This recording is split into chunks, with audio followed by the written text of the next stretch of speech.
तो किराना को उसका लाभ हो। तो एक सज्जन से हम मिले जो कि आज हमारे बहुत अच्छे मित्र हैं, और जब हमने उनसे कहा कि हमारा इरादा ये है कि हम ये जानते हैं कि भारतवर्ष में बहुत सारे किराना वाले हैं जो पुराने तरीके से काम कर रहे हैं, नई तकनीकों का प्रयोग नहीं कर रहे हैं, वो अपने अगर दुकान को, अपनी शॉप को आधुनिक बनाएं, बदलाव लाएं, तो अपना बिजनेस और ज्यादा बढ़ा सकते हैं। तो हम उनके मदद करने के लिए काम करना चाहते हैं। उस बारे में आपकी क्या राय है? तो उनकी राय सिर्फ एक लाइन में थी। उन्होंने कहा कि अगर आप हमारी सच में मदद करना चाहते हैं तो आप एक काम करिए, ये डी मार्ट बंद करवा दीजिए। तो दोस्तों, ये किसी के लिए संभव नहीं है, किसी एक बिजनेस को या कंपनी को बंद कराना, और ना ही जरूरी है। वो कैसे, इसके बारे में हम थोड़ा डिटेल में बात करेंगे। आप किसी भी मार्केट में देखिए जहां पर रिटेल ने काफी तरक्की की है, वहां पर कई प्रकार के रिटेलर, कभी भी एक प्रकार का रिटेलर वहां सरवाइव नहीं कर रहा होता है। कई प्रकार के रिटेलर अपना अपना बिजनेस, अपना अपना धंधा करते रहते हैं सफलतापूर्वक। भारतवर्ष में भी यही होगा कि बड़े रिटेलर्स जो बड़े स्टोर चलाते हैं, बड़ी बड़ी चेन चलाते हैं, जिनके पास हजारों स्टोर होते हैं, वो भी दो तीन ऐसे बड़े नाम भी होंगे। उसके अलावा छोटे स्टोर भी, उसमें से जिसको हम नेबरहुड स्टोर कहें, कन्वीनियंस स्टोर कहें, यहां तक कि सुपरमार्केट चेन भी, लोग 8-10 सुपरमार्केट की चेन बनाकर भी चलाते रहेंगे। ये तो होने वाला है। अब सवाल ये है कि उनसे हम compete करें, कैसे करें? देखिए, ये जो सवाल है ना, ये सवाल ही अपने आप में बहुत बड़ा प्रॉब्लम है कि हम बड़े स्टोर से, लार्जर चेन से कैसे compete करें। देखिए, अगर आप सचमुच कंपटीशन करना चाहते हैं तो आपको उनके जैसा बनना पड़ेगा। अगर डीमार्ट 30,000, 40,000, 50,000 स्क्वायर फुट का स्टोर खोल रहा है तो आपको भी उतना बड़ा स्टोर खोलना पड़ेगा। और अगर डीमार्ट के पास सैकड़ों स्टोर है, हजारों की गिनती में जा रहे हैं, आपको भी वही करना पड़ेगा। तब तो वो सचमुच का कंपटीशन हुआ। इसलिए जहां कंपटीशन करने की जरूरत नहीं है या एबिलिटी नहीं है, काबिलियत नहीं है, वहां आपको कॉम्पीट करना क्यों चाहिए? सबसे पहला तो सवाल ये होता है। एक बार एक उदाहरण देता हूं मैं आपको। एक बार एक सज्जन मिले जो कहने लगे, मेरी दुकान के पास में एक बड़ा स्टोर 40,000 स्क्वायर फुट का खुलने वाला है, अब मैं क्या करूं, मेरा बिजनेस का क्या होगा? तो जब मैंने उनसे जानकारी इकट्ठी की, उनका स्टोर करीब 300 स्क्वायर फुट का छोटा स्टोर था, और ऐसी जगह पे था कि मुंबई के सबसे अधिक पैसे वाले और अमीर लोग उस एरिया में रहते हैं। अब मुझे ये नहीं समझ आया कि उनको डी मार्ट से compete करने की क्या जरूरत है, और मैं उसको एक्सप्लेन करूंगा ये मैं क्यों कह रहा हूं। देखिए, कोई भी रिटेल की बड़ी चेन होती है, वो उनको बहुत ज्यादा कस्टमर्स की जरूरत होती है। हर स्टोर के लिए उनको कई हजार फैमिलीज रेगुलरली आके शॉपिंग करेंगी, तभी उनका वो स्टोर प्रॉफिटेबल होगा, कमा पाएगा। आपका अगर छोटा स्टोर है तो आपको 10,000 कस्टमर्स या फैमिलीज की जरूरत नहीं है।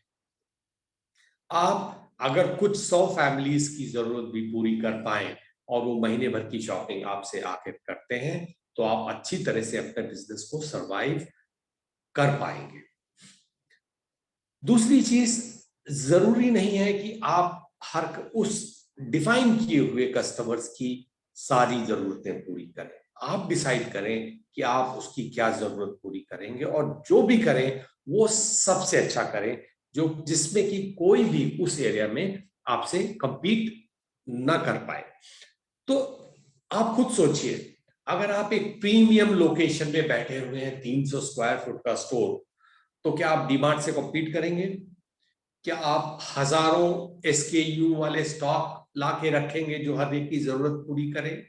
नहीं, आपको ये करना है कि उस एरिया के जो कस्टमर्स हैं, उनको जो प्रीमियम प्रोडक्ट्स चाहिए, जो उनको कहीं नहीं मिलते हैं, या उसको लाने के लिए उनको बहुत दूर जाना पड़ता है, आप ऐसे प्रोडक्ट्स लाकर अवेलेबल कर देंगे तो आपका दूसरा कोई कंपटीशन नहीं होगा, क्योंकि वो आपकी एक यूनिक पोजीशन होगी। तो बजाय इसके कि आप बड़े रिटेलर्स को एक कंपटीशन समझ के डरें, अगर आप अपनी खुद अपनी जगह तय करें कि मेरे कस्टमर्स ये होंगे और इनकी ये जरूरत मैं सबसे अच्छी पूरी करूंगा, तो उस स्पेस में आपका बिजनेस अच्छा परफॉर्म करेगा और आपके सामने कोई कंपटीशन इस कस्टमर के लिए, इस जरूरत के लिए खड़ा नहीं हो पाएगा। तो सबसे पहला चीज तो आपको ये फैसला करना है कि आपका बिजनेस क्या है, कस्टमर कौन से है, कौन कौन सी कैटेगरी या क्या क्या जरूरत आप पूरी करते हैं। इस तरह से आप अपनी यूनिक जगह बना सकेंगे।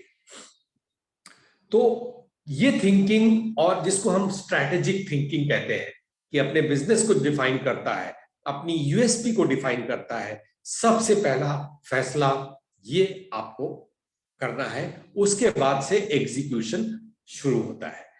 इसके पहले कि हम इसमें और डिटेल में बात करें, अगर किसी को कोई सवाल है या इस बारे में कोई बात कहनी है या अपनी राय रखनी है, तो प्लीज जरूर बताइए।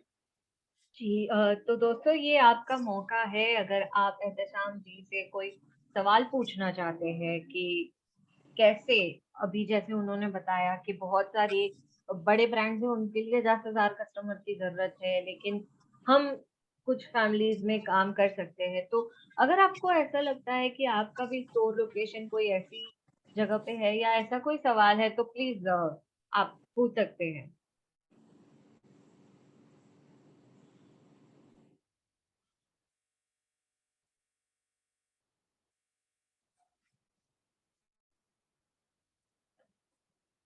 अ, तो अगर हमारे पास एक श्रीराम देसाई से एक सवाल आया है। वो पूछते हैं कि उनका सवाल है कि कैसे डिसाइड करेंगे कि स्टोर की लोकेशन सही है या नहीं। ओके, बहुत अच्छा सवाल है ये, क्योंकि स्टोर की लोकेशन गलत होने से आपको बहुत नुकसान होता है। और लोकेशन ऐसी चीज है जो आपको जब पता चले कि गलत है, तो उसको बदलना बहुत मुश्किल होता है और बहुत महंगा पड़ता है। स्टोर की लोकेशन के लिए ये बहुत जरूरी है कि आपका स्टोर जहां है उसके आसपास, आमतौर पे अगर आपके पास एक सुपरमार्केट है तो ज्यादा से ज्यादा 1 से 1.5 किलोमीटर से लोग आपके पास आएंगे। वो एक सुपरमार्केट के बारे में है। अगर आपका स्टोर थोड़ा और स्पेशलाइज्ड है, जिसमें आप यूनिक हैं, तो हो सकता है और दूर से भी लोग आ सकें। लेकिन आप ये मान के चलिए कि उसके 1 किलोमीटर के अंदर जो आपके कस्टमर हैं वो अधिक से अधिक तादाद में हों। उदाहरण के लिए, अगर आपको आपके अगर परिवार, जो आपके कस्टमर हैं वो 5,000 रुपए महीने खर्च करते हैं, और आपका सेल का टारगेट है कि 5 लाख महीने का मेरा सेल होना चाहिए, तो आपको 100 फैमिलीज की जरूरत है जो कि 5,000 रुपए खर्च करेंगी और आपका सेल 5 लाख होगा। तो सबसे पहली चीज कि ऐसी फैमिलीज जिनको आप टारगेट कर रहे हैं वो आपके स्टोर के आसपास हों, ये बहुत जरूरी है।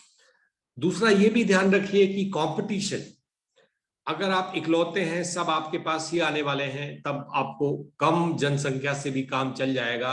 लेकिन यह ध्यान रखिए कि बाद में कंपटीशन आने वाला है, तो आपका मार्केट शेयर कभी भी 100% नहीं होगा। तो आप ये अंदाजा लगाइए कि आपका मार्केट शेयर कितना परसेंट होगा अगर कंपटीशन है, कि और उसके हिसाब से ये फिर कैलकुलेट करिए कि इस एरिया में कितनी फैमिली रहती है। तो ये गणित बहुत जरूरी है एक लोकेशन को डिसाइड करने के लिए। अगर आप कहीं ऐसी जगह हैं जो आबादी से बहुत दूर है, तो कोई 4 किलोमीटर आकर आपके यहाँ से शॉपिंग नहीं करेगा। और ऐसी गलती कर दी तो उसको बदलने में, उसकी लोकेशन को बदलने में आपको बहुत खर्च और नुकसान उठाना पड़ सकता है। जी, हमारे पास एक और सवाल आया है अनंत जी से, कि वो पूछ रहे हैं कि डीमार्ट कैसे प्रॉफिट कमाता है और वो कम प्राइस में सामान कैसे सेल करते हैं।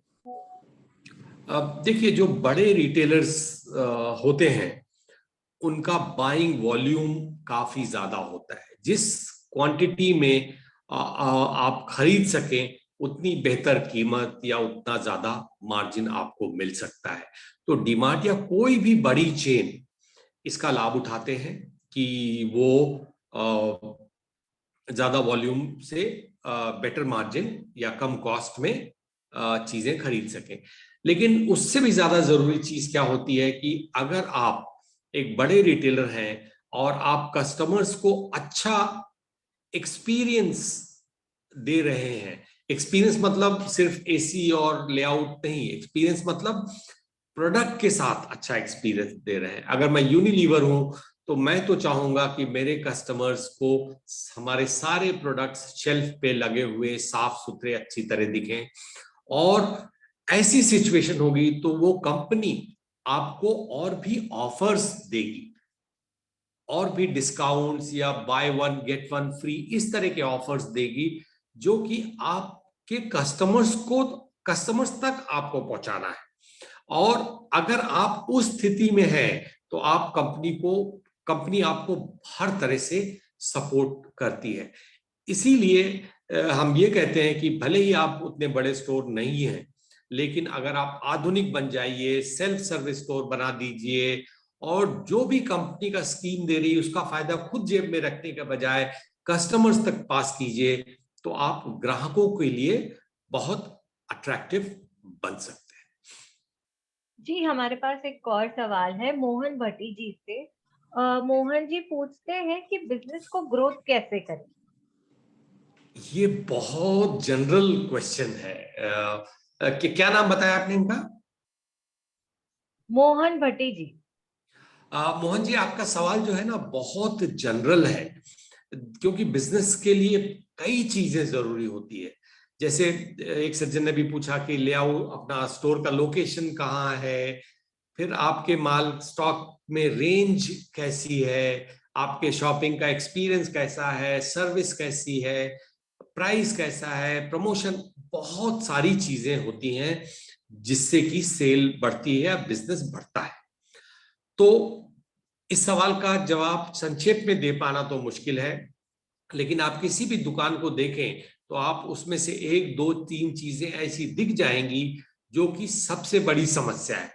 तो किसी भी रिटेलर को अपनी वो समस्या को पहले ढूंढना चाहिए कि हमारे यहाँ प्रॉब्लम क्या है। और अक्सर ज्यादातर प्रॉब्लम स्टॉक से रिलेटेड होती है। आपके प्रोडक्ट की रेंज आपके कस्टमर के मुताबिक नहीं है, तो वो चार चीजें आपसे लेने के बाद उसको दो और चीज के लिए कहीं और जाना पड़ता है, तो कस्टमर, जिसको कहते हैं कस्टमर, टूट जाते हैं। क्योंकि कस्टमर आपके पास प्रोडक्ट खरीदने के लिए आता है। इसलिए आमतौर पे सही प्रोडक्ट रेंज, सही प्राइसिंग, ये एक मुद्दा सबके साथ होता है। फिर भी अगर आपको इसके बारे में ज्यादा जानकारी लेनी है तो हमारे किराना फ्रेंड्स का जो ऐप है गूगल प्ले स्टोर पे, वहां पर करीब 49 वीडियोस हैं जो कि बिजनेस के हर एस्पेक्ट को, चाहे वो मार्केटिंग से रिलेटेड हो, चाहे वो प्रोडक्ट से रिलेटेड हो, सर्विस से रिलेटेड हो, कोई भी हो, उसमें वीडियोस है। वो छोटे छोटे वीडियोस हैं, ज्यादा टाइम नहीं लगेगा आपका। और आप उसको एक एक दो दो वीडियोस रोज रोज देखें तो आपको समझ में आएगा कि किस तरह से ये बिजनेस कामयाब करने के लिए क्या क्या जरूरत चीजें हैं। फिर उसके हिसाब से आप अपने स्टोर को देखिए कि आप क्या क्या सुधार कर सकते हैं और क्या बेहतर कर सकते हैं। जी, मोहन जी एक और सवाल पूछ रहे हैं। वो पूछ रहे हैं कि ग्राहक को रिपीट कैसे किए, मतलब मैं कैसे वापस हमारे ग्राहकों को मेरे स्टोर में लाऊं, और कैसे करूं कि वो वापस मेरे ही स्टोर में आए। हाँ, इसके मैं जवाब में दो हिस्से में दूंगा। एक तो अगर आपका ग्राहक खुश होके जाएगा तो अपने आप ही वापस आने वाला है। ग्राहक को खुश रखने के लिए उसकी प्रोडक्ट रिलेटेड जरूरतें पूरी करना पहला अहम चीज है, क्योंकि अगर उसकी मैं जो सामान खरीदने जाता हूं मेरे मुझे नहीं मिलता है तो मैं दोबारा नहीं आऊंगा। तो ये देखिए कि आपका जो ग्राहक आपके पास आता है उसको प्रोडक्ट और सर्विस अच्छी दी जाए ताकि दोबारा वो कहीं जाने की सोचे ना, आपके पास ही आए। तो ये तो पहला और बहुत ही जरूरी तरीका है, क्योंकि अगर आपके पास प्रोडक्ट नहीं है, सर्विस अच्छी नहीं, इसलिए कस्टमर गया है, तो उसको वापस लाना मुश्किल होता है। दूसरा तरीका है मार्केटिंग। मार्केटिंग में भी आपका प्रोडक्ट वगैरह जरूरी है, लेकिन मार्केटिंग एक तरह से ऐसा कम्युनिकेशन है जो आपकी याद कस्टमर को दिला सकता है। अगर कस्टमर की याद में नहीं है तो याद आ जाएगा, लेकिन अगर उसका एक्सपीरियंस खराब रहा है तो फिर भी नहीं आएगा वो। तो मार्केटिंग के लिए सबसे अच्छा तरीका है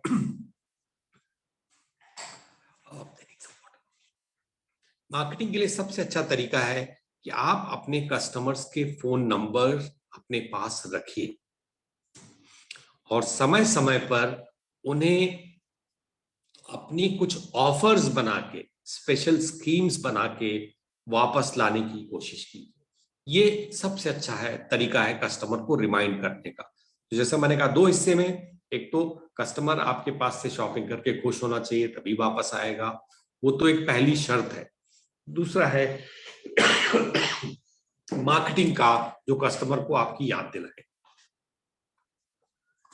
जी हमारे पास वक्त की थोड़ी कमी होने के वजह से हम हर्षल जी आपका सवाल आगे लेंगे, और हमारे जो वेबिनार का कोर है कि हम क्या कर सकते हैं स्टोर को या किराना को आगे फला फुलाने के लिए, ताकि बाकी बड़े ब्रांड से हमें कोई कंपटीशन ना लगे। तो चलिए हम गायत्री, हम आगे बढ़ते हैं। और बहुत सिंपल मंत्र है जो मैं बताना चाहूंगा। जैसा मैंने कहा कि कंपीट करने की जरूरत नहीं है, अपनी जगह खुद बनाने की जरूरत है।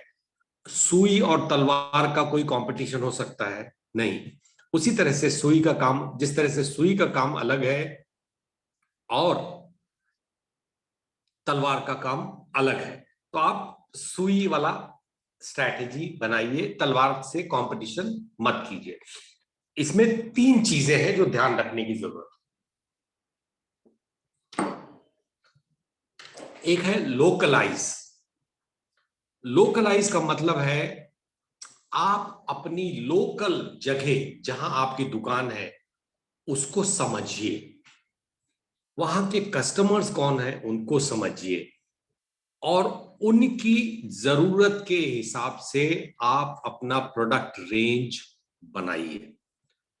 लोकलाइज आपके लिए बहुत बड़ा एडवांटेज बन सकता है। कोई भी बड़ी रिटेल चेन जिनके 1000 स्टोर हैं, वो हर स्टोर की लोकल जरूरत के हिसाब से सामान नहीं दे सकते, क्योंकि उनकी बाइंग सेंट्रल होती है। ज्यादातर चीजें जो है उसके अंदर हर स्टोर में कॉमन होती है। तो आप लोकलाइज लोकलाइज कीजिए, अपने दुकान को लोकल कस्टमर्स के जरूरत के हिसाब से बनाइए। तो पहला रहा ये मंत्र। दूसरा है कस्टमाइज। कस्टमाइज का मतलब यह है कि जो भी चीजें आप, ऑफरिंग जो आपकी है वो कस्टमर के अनुसार बना रहा है, वो लोकलाइज से रिलेटेड ही बात है। लोकलाइज मतलब लोकल कस्टमर्स की जरूरत को समझ रहे हैं। कस्टमाइज मतलब उन जरूरतों के हिसाब से अपने प्रोडक्ट की रेंज और अपना जो ऑफरिंग है वो उसके हिसाब से आप ऑफर कर रहे हैं। और तीसरा चीज है पर्सनलाइज। कोई भी बड़ा रिटेलर जो कि एम्प्लॉइज जिसके स्टोर्स चलाते हैं, वो पर्सनलाइजेशन नहीं कर पाएंगे, क्योंकि एम्प्लॉइज बदलते रहते हैं, कस्टमर अगर वही भी रहे तो वो पर्सनलाइजेशन नहीं कर सकते। आप अपनी दुकान अगर सालों से चला रहे हैं तो आप हर कस्टमर्स को उनके नाम से जानते हैं, वो क्या पसंद करते हैं, क्या नहीं पसंद करते, क्या क्या ब्रांड्स लेते हैं, वो सब जानते हैं। ये पर्सनलाइजेशन करना सर्विस के लिए बहुत ही जरूरी है। और जैसे एक साहब ने पूछा था कि हम कस्टमर्स को बार बार लाने के लिए क्या करें, जो पर्सनलाइज है, जो एक दूसरे को जानते हैं, हम हिंदुस्तानी लोग रिश्ते में बहुत यकीन रखते हैं, जिससे हमारा संबंध अच्छा है, हम उसी के पास से बिजनेस करना चाहते हैं। तो ये पर्सनलाइजेशन के लिए बहुत जरूरी है। तो 3 चीजें के हिसाब से अपनी स्ट्रैटेजी बनाई, जैसे मैंने कहा, लोकलाइज, कस्टमाइज और पर्सनलाइज। तो दोस्तों आज का यही था मंत्र, और इससे रिलेटेड कोई एक प्रश्न हो, क्योंकि समय की कमी है, तो उसका जवाब दे सकते जी हमारे पास हर्षल जी से एक सवाल है। हर्षल जी पूछते हैं कि प्लानोग्राम को कैसे तैयार करें या